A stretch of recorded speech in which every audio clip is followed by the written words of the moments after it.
আজকে তো ৩৬ জুলাইয়ের দ্বিতীয় বর্ষ উদযাপন করলাম।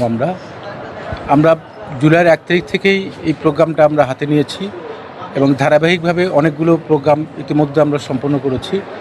আজকে যেহেতু ৩৬ জুলাই, সেই লক্ষ্যে আমরা র্যালি করেছি, শহীদদের প্রতি শ্রদ্ধা নিবেদন করেছি এবং আলোচনা সভা অনুষ্ঠিত হয়েছে।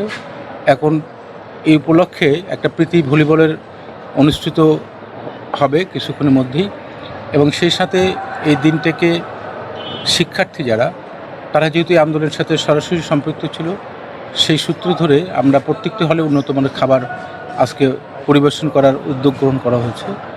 এবং আমরা ৩৬ জুলাইয়ের চেতনা এবং তার যে তাৎপর্য, এটিকে অক্ষুণ্ণ রাখার জন্য ইসলামিক ইউনিভার্সিটি অনেকগুলো ইনিশিয়েটিভ নেওয়া হয়েছে, তার বাস্তবায়ন করা হয়েছে। এবং আমরা মনে করি যে এই যে স্পিরিটটা ছিল ৩৬ জুলাই, বৈষম্যহীন একটি সমাজ এবং রাষ্ট্র বিনির্মাণের ক্ষেত্রে, আমরা সেই কাজটাকে, সেই অনুভূতিটাকে ধারণ করে আমাদের বিশ্ববিদ্যালয়, বিশেষ করে ইসলামী বিশ্ববিদ্যালয়, সেটিকে আমরা অব্যাহত রাখবো ইনশাল্লাহ, এবং ভবিষ্যতে আমাদের কাজের মধ্য দিয়ে সেটি প্রমাণ করার চেষ্টা করব।